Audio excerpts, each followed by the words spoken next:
नमस्कार, आप सभी का हार्दिक स्वागत है एक बार फिर से स्कॉलर क्लासेस महाराजगंज के इस यूट्यूब चैनल पे।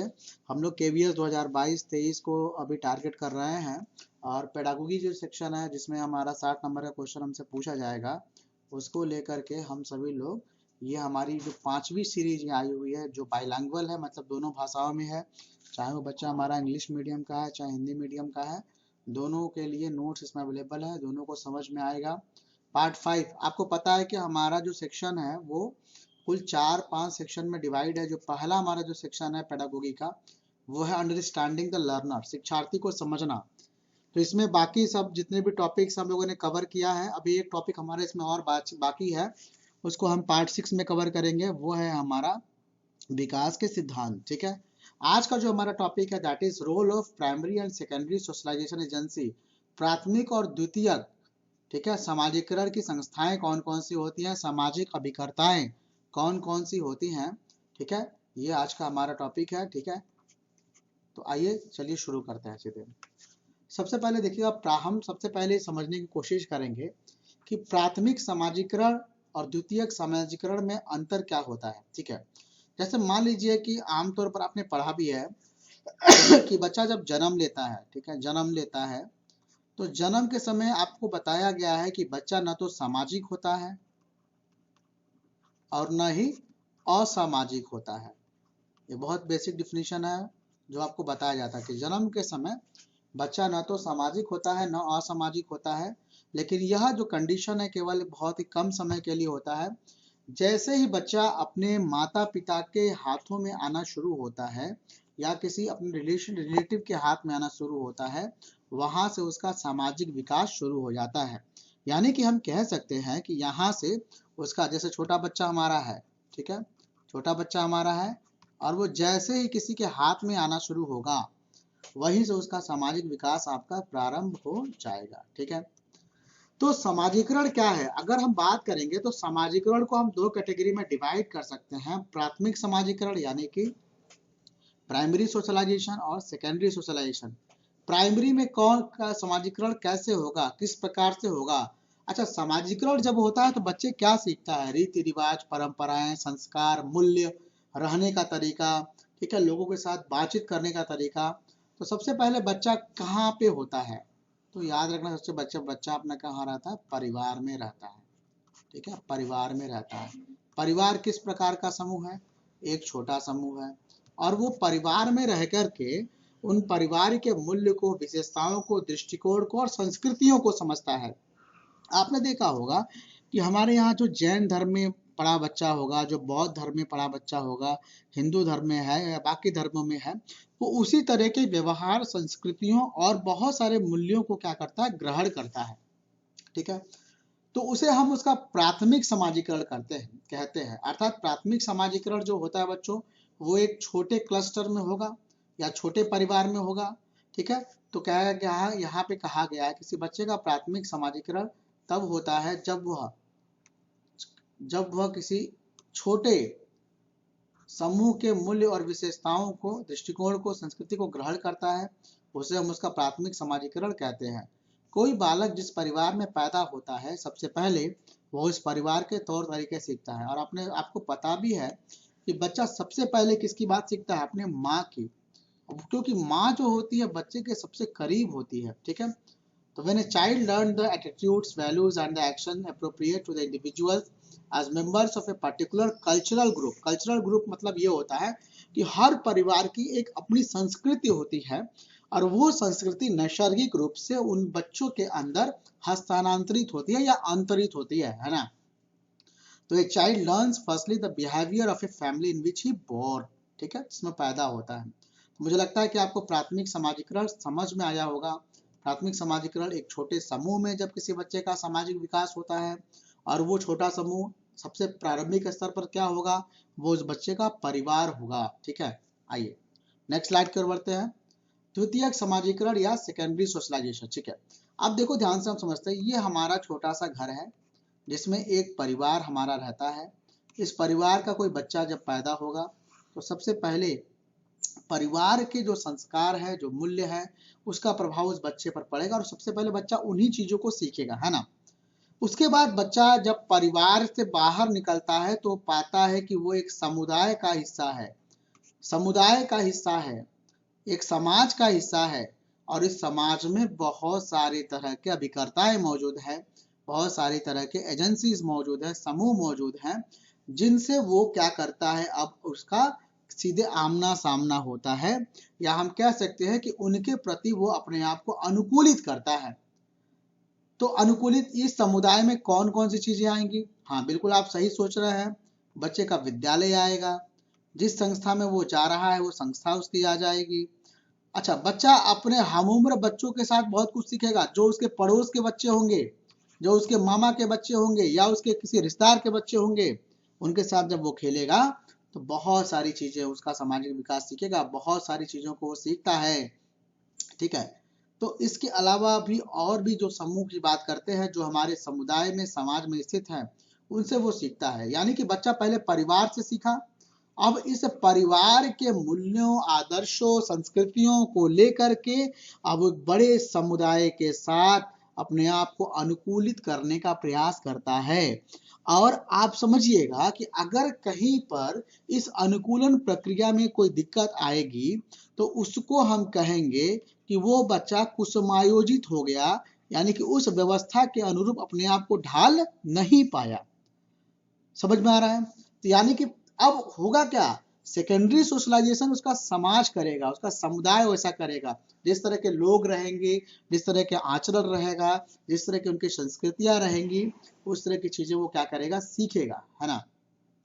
तो देखिएगा, द्वितीयक समाजीकरण सीखने की वह प्रक्रिया है जिसमें एक छोटे समूह का सदस्य किसी बड़ी समुदाय से समुचित व्यवहार सीखता है। यानी कि अब वो व्यवहार कैसे सीख रहा है, किसी बड़े समुदाय से एक छोटा समुदाय जो है व्यवहार, छोटे समुदाय का कोई बालक व्यवहार सीख रहा है। Secondary socialization refers to the process of the learning what is appropriate behavior as a member of a smaller group within the larger society। ठीक है, चलिए आगे बढ़ते हैं। अब प्राथमिक समाजीकरण में मैंने जैसा बताया कि बच्चा क्या सीखेगा, परिवार के मूल्य सीखेगा, परिवार के जो सामाजिक गुण होगा, सामाजिक गुण में क्या, बड़ों का आदर करना, माता पिता का पैर छूना, छोटों को प्यार करना, परिवार के सदस्यों से किस तरह से बात की जाती है, क्या संस्कार होते हैं, ये सब कुछ अपने परिवार से बच्चा क्या करेगा, सीखता है। अब जब ये सीख लिया तो अब बच्चा बड़े मैदान के लिए, बड़े जंग के मैदान के में उतरने के लिए तैयार है, जो कहा जाएगा सेकेंडरी एजेंसीज, या हम कहेंगे कि जो एजेंसीज हैं, एक्सटर्नल एजेंसीज हैं, जैसे विद्यालय हुआ, समाज हुआ, पीयर ग्रुप, एक शब्द आता है बच्चों, पीयर ग्रुप। पीयर ग्रुप का मतलब होता है कि ऐसा ग्रुप जो उसके समवयस्क हो, यानी एक हम उम्र वाले बच्चे उसके साथ अगर होते हैं तो उनके साथ बच्चा बहुत कुछ सीखता है। ठीक है, तो बाह्य एजेंसी की मदद से बच्चा मूल्य और सामाजिक गुणों को सीखता है, यह उसका हम कह रहे हैं कि सेकेंडरी सोशलाइजेशन हो रहा है। तो चलिए अगले स्लाइड पर बढ़ते हैं। अच्छा, अब समाजीकरण की हम बात कर रहे हैं। समाजीकरण हमारा, आपको पता है कि टेट, सीटेट, सुपर टेट में बहुत ही बृहत हमारा टॉपिक रहा है। समाजीकरण का उद्देश्य क्या होता है, सुनिएगा। हम बच्चों को सामाजिक बनाते हैं, सामाजिक विकास बच्चों का करते हैं, क्योंकि जैसे मान लीजिए कि हमारे समाज का जो सेट पैटर्न है कि बच्चा सबसे अच्छे से बात करेगा, बड़ों का आदर करेगा, ठीक है, हमारे सरकार के द्वारा बनाए गए नियमों का पालन करेगा, समुदाय के द्वारा बनाए गए नियमों का पालन करेगा, तो एक पैटर्न के हिसाब से बच्चा अपने आप को ढालने का प्रयास करता है। समझ में आ रहा है? यानी कि वह व्यवहारिक पैटर्न को सीखता है। सामाजिक विकास के अंतर्गत ये नहीं आता कि बच्चा कहीं भी खड़ा होकर सिगरेट पी सकता है। हाँ, अगर उसके परिवार में ये कल्चर है, जैसे कि आमतौर पर बड़े शहरों में बहुत सारे परिवारों में देखा जाता है कि शराब पीना कोई बहुत बुरी बात वहां नहीं मानी जाती है। परिवार के मैक्सिमम जो लोग होते हैं उस आदत को अपने डेली शेड्यूल में लागू करके रखते हैं। ठीक है, जैसे पहाड़ों पे हम बात करते हैं या अन्य जगहों की अगर बात करते हैं, तो ये आम चलन की चीजें हैं। ठीक है, the main objective of socialization is to make child learn to the based to the established norms, पहले से पूर्व प्रतिष्ठित, पहले से जो स्थापित नॉर्म्स हैं, और जो बिहेवियर पैटर्न है, जो व्यवहारिक पैटर्न है, उसको अपनाना ही क्या कहलाता है, समाजीकरण का मुख्य उद्देश्य है। अब हम बात करते हैं सोशलाइजेशन एजेंसीज कौन कौन सी होती हैं। ये एजेंसीज कौन कौन सी होती हैं, क्या काम करती हैं? देखिएगा, सामाजिकरण अभिकर्ता या एजेंसी विकास में व्यवहार के विचलन को कम करती है। आपने देखा होगा, हमने एक पूरा टॉपिक पढ़ा डेविएशन इन डेवलपमेंट। तो डेविएशन इन डेवलपमेंट में जो सबसे मुख्य प्रभाव डालता है, कौन डालता है? आप तो देखेगा, बच्चा जब पैदा हुआ, जन्म से जब जन्म लेता है, तो सबसे पहले वो वंशानुक्रम के परिणाम स्वरूप अपने माता पिता से गुणों को लेकर के आता है, और उन गुणों का विकास इस वातावरण में होता है।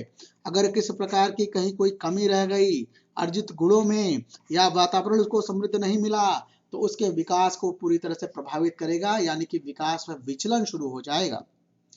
तो ये जो सोशलाइजेशन एजेंसीज है, ये उस विचलन को क्या करती हैं, कम करती हैं। जैसे देखिएगा, मान लीजिए कि एक बच्चा हमारा मंदबुद्धि बालक पैदा होता है, एक बच्चा हमारा मंदबुद्धि बालक पैदा होता है, तो आज के जमाने में भी या कोई अपंग बालक अगर पैदा होता है, ठीक है, इसका कोई अंग क्षतिग्रस्त है, उस स्थिति में अगर हम उसको समुचित व्यवहार के द्वारा अगर उसको कुछ सिखाते हैं, बनाते हैं, और एक दिन जब वो अपने जीवन में, यानी कि हम कह सकते हैं कि हर प्रकार का बालक चाहे जिस भी विशिष्टता के साथ वो जन्म लिया है, उसके पास भी आगे बढ़ने के अपार अवसर है, बशर्ते असल जरूरी क्या है कि ये जो सोशलाइजेशन एजेंसीज है, ये अच्छे तरीके से काम करें, यानी कि कहीं पर भी उनकी जो कमी रहे उसके पृष्ठ पोषण का काम करें, उसको जो है फीडबैक से के द्वारा, उसके फीडबैक के द्वारा उसके, हम कह सकते हैं कि उसकी जो कमी है उसको दूर करने का प्रयास किया जा सकता है। तो जो हमारा सोशलाइजेशन एजेंसीज होता है बच्चों, ये क्या करता है, व्यवहार में विचलन को कम करता है, ठीक है, या विकास में विचलन को क्या करता है, कम करता है।